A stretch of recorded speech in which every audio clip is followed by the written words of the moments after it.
반갑습니다. 안상현입니다. 오늘은 장기 투자 개념을 한번 생각해 보려고 하는데요. 우선 이 주식 시장에서 이 투자 방식은 투자자의 숫자만큼 다양하다라고 합니다. 결국 여기서 중요한 것은 자기만의 투자 원칙이 무엇인가, 이것을 스스로 이해하고 만들어가는 것이 중요하다고 생각하는데요. 자기만의 투자 원칙이라는 것은 쉽게 이야기하면 자기만의 돈 버는 방식을 의미합니다.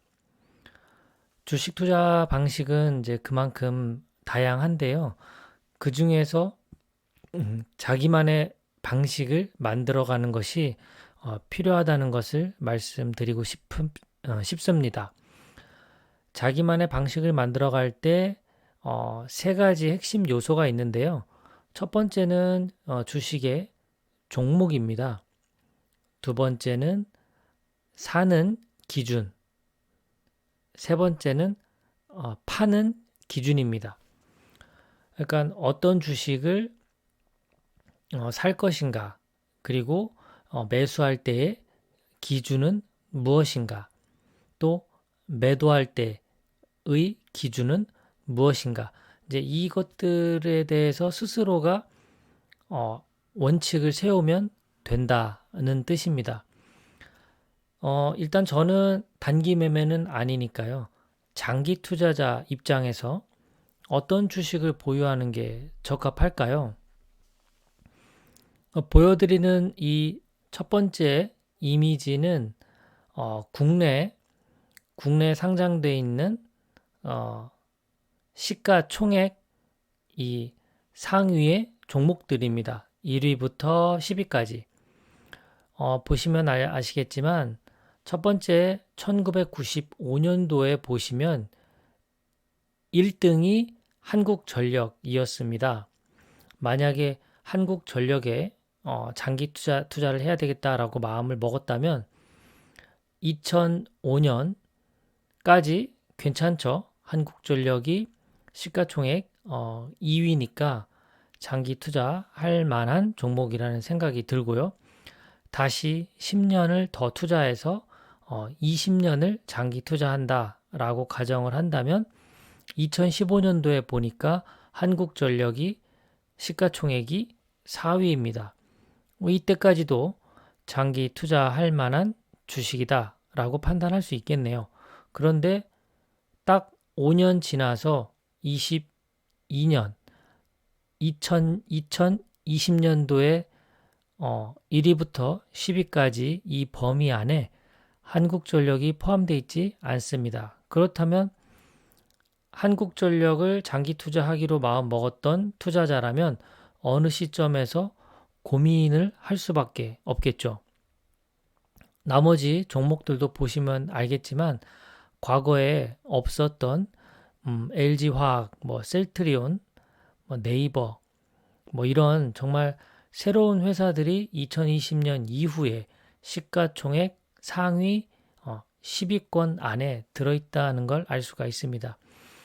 결국 삼성전자 투자한 사람 이외에는 장기 투자가 쉽지 않다라는 결론이 되겠는데요. 앞으로는 또 삼성전자도 어떻게 될지는 모르겠죠. 자, 이만큼 개별 종목은 쉽지 않다라는 뜻이고요. 자, 그렇다면 대한민국만 그런 것인가?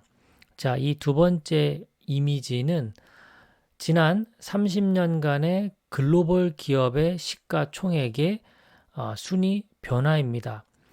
첫 번째 1위부터 12위까지 보여지는 것이 1989년도의 글로벌 시가총액인데요. 1위가 NTT, 2위가 일본 흥업은행, 3위가 스미토모 은행. 자, 이렇게 순서가 쭉 나오는데요. 12개 안에 일본 기업이 무려 8개나 들어 있습니다. 자, 그런데 30년이 지나서 2018년도에 글로벌 기업의 시가총액은 보시는 바와 같이 애플, 아마존, 구글, 마이크로소프트, 페이스북 이런 순서입니다.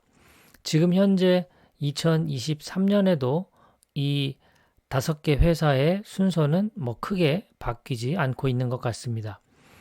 자, 이렇듯이 만약에 내가 세계에서 세계 1등 기업에 투자한다라고 가정을 하고 30년 정도 투자를 했다라고 가정을 한다면 1989년에 투자를 시작했던 분들은 지금쯤 그 주식을 보유하고 있지 않을 가능성이 높다라는 뜻입니다.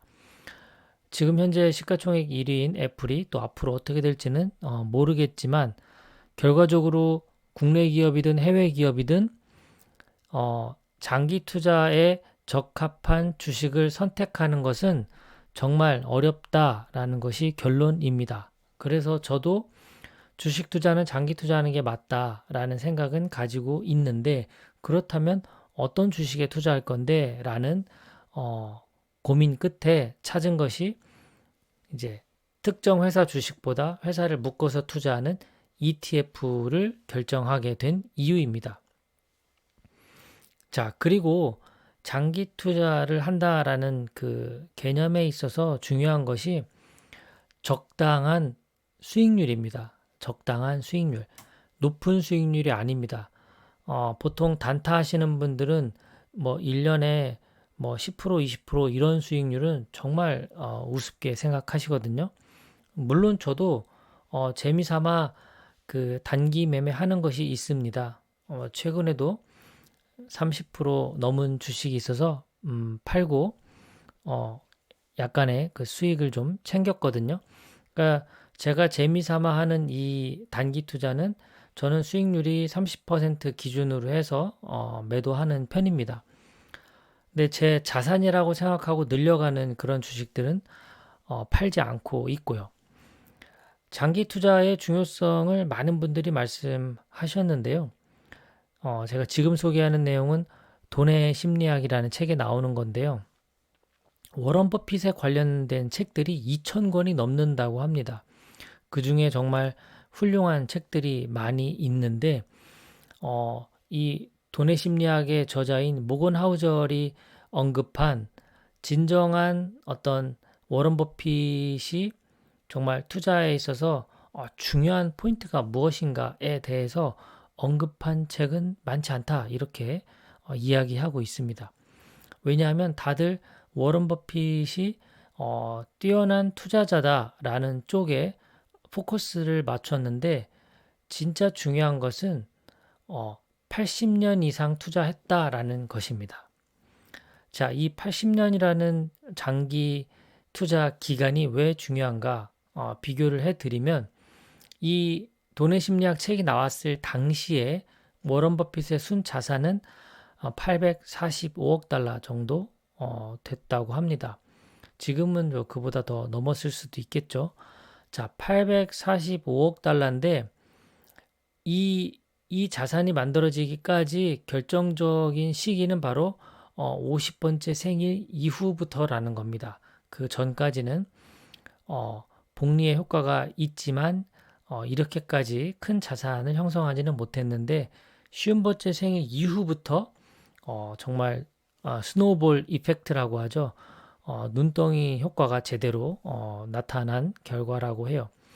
자, 그런데 잘 알려진 바와 같이 워런 버핏의 평균 수익률은 20% 정도 남짓으로 알려져 있거든요. 많으면 27%.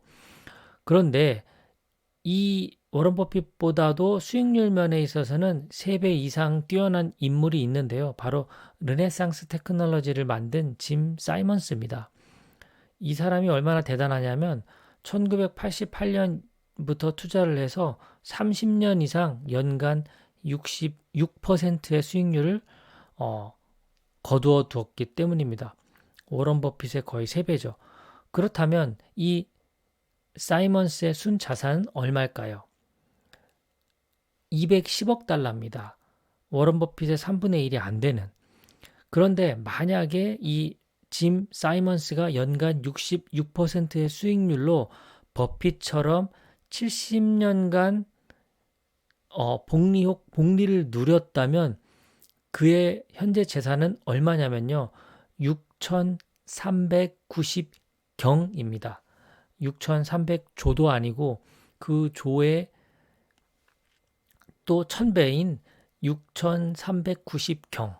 이건 뭐 어떤 숫자로 와닿지도 않습니다. 그렇기 때문에 워런 버핏의 성공 요인을 분석한 2,000여 권의 책들이 있는데 그 중에서 정말 중요하게 포인트를 잡아야 하는 건 워런 버핏은 80년간 꾸준히 투자했다라는 이 사실입니다. 바로 장기 투자의 개념을 이해하는데 이보다 더 좋은 사례는 없다라고 생각을 해요. 그래서 꾸준하게 수익률을 내는 것, 그것도 아주 고수익률이 아니어도 괜찮은 적당한 수익률을 오랫동안 유지하는 것이 바로 장기 투자의 핵심이고 이것이 바로 복리의 힘을 제대로 누리게 되는 겁니다. 돈의 속성을 쓴 김승호 회장님도 이렇게 말씀하셨어요. 좋은 투자란 좋은 주식을 오랫동안 보유하는 것이라고 이야기를 한 겁니다.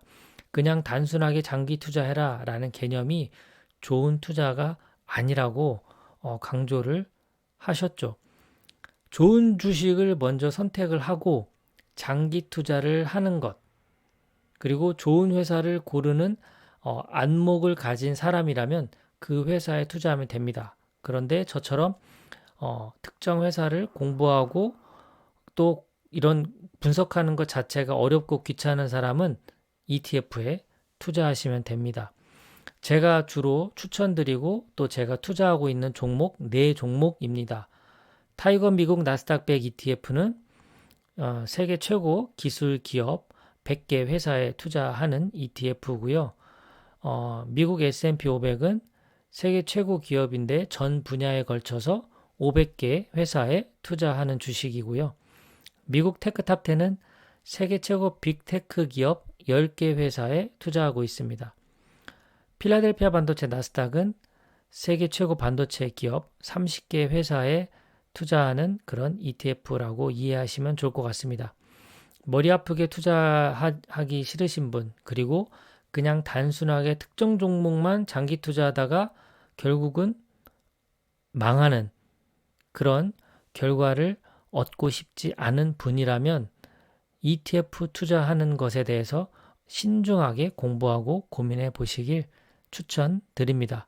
그렇지 않으면 그냥 장기 투자했다가 그냥 망할 수도 있다라는 것을 꼭 염두에 두셔야 됩니다. 오늘 준비한 내용 여기까지입니다. 고맙습니다.